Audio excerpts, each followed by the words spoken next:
মাননীয় প্রধানমন্ত্রী অ্যাকচুয়ালি চাঁদপুর যাচ্ছেন কুমিল্লার উপর দিয়ে।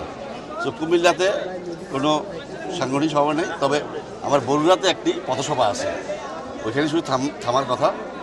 তাও অনলি 15-20-25 মিনিটের জন্য অনেক কষ্টে রাজি করাইছে। এরপরে উনি হাজীগঞ্জে যাবেন, খালকের কর্মসূচি গ্রহণ করবেন। তারপরে চাঁদপুরে গিয়ে আরেকটা খাল কার্ড এবং জনসভা এবং ফ্যামিলি কার্ডের গ্রহণ করবেন। সো আজকেও সন্ধ্যার সময় আমাদের জেলা কমিটির মিটিং আছে। আমরা চেষ্টা করব সর্বাত্মক সম্বোধনা ওনাকে দিতে, এবং এটা আমাদের গর্বের ব্যাপার যে উনি আমাদের এলাকার উপরে যাচ্ছেন এবং আমাদের এলাকার উপরে যাচ্ছেন। দেখেন, যতবার বিএনপি সরকার ক্ষমতা এসছে ততবারই কিন্তু কুমিল্লাকে, বিশেষ করে আমাদের শহীদ রাষ্ট্রপতি জিয়া রহমান সাহেবই, কিন্তু অনেকেই জানে না যে আমাদের যে কুমিল্লা 500 বেডের মেডিকেল কলেজের ভিত্তিপ্রস্তর শহীদ রাষ্ট্রপতি সাহেব করে গেছিলেন, সেই 1978-এ বোধ হয়। দেশে খালেদা জিয়া যখন ক্ষমতা এসেছিলেন উনি কুমিল্লা বিশ্ববিদ্যালয় দিয়েছেন, 500 বেডের হসপিটাল করছেন। ইনশাল্লাহ আমরা সবসময় আশাবাদী যে আমাদের বর্তমান প্রধানমন্ত্রীও সেই ধারা বজায় রাখবেন এবং অচিরেই কুমিল্লাকে বিভাগ হিসেবে ইয়ে করবেন।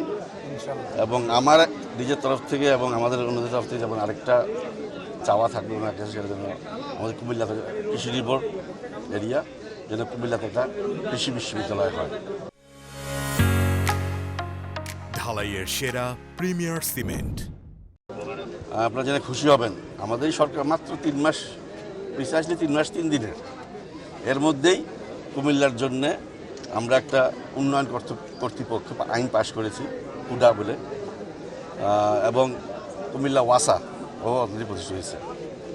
আমাদের বিশ্বাস কুডা ইস্টাবলিশ হওয়ার পরে পুরা কুমিল্লা মেট্রোপলিটনকে নিয়ে ডিটেল প্ল্যানিং করে যা দরকার সবই আমরা এর মধ্যে অন্তর্ভুক্ত করব।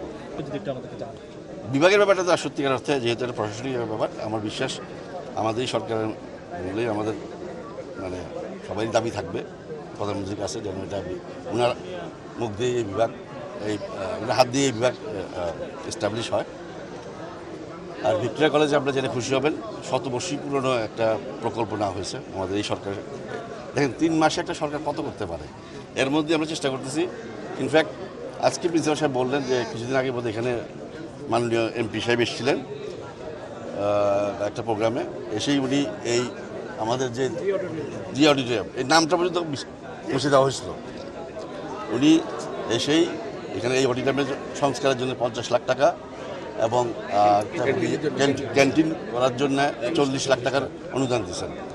আমি আজকে অলরেডি এসে বলে গেছি যে ইনশাল্লাহ আমাদের আগামী বাজেটে অলরেডি সকল শিক্ষা প্রতিষ্ঠানের জন্য ইলেকট্রিক যে বাস সেটা শুল্কমুক্ত করা হচ্ছে। এটা আমাদের মাননীয় প্রধানমন্ত্রীর কমিটমেন্ট। দেশনেত্রী বেগম খালেদা জিয়া অলরেডি একটা বাস দিয়ে গেছেন, সেটি শুধু ভিক্টোরিয়ার বাস হিসেবে আছে। সরকারি তরফ থেকে আমি চেষ্টা করবো অ্যাটলিস্ট যেন আরও 1 বা 2টা বাস আসে। আর যদি সেটা না হয়, আমার বাবার একটা ফাউন্ডেশন আছে, একে মাহবুব তাহের ফাউন্ডেশন, ইনশাল্লাহ ওই ফাউন্ডেশন থেকে হলে আমি একটা বাসের বন্দোবস্ত করবো।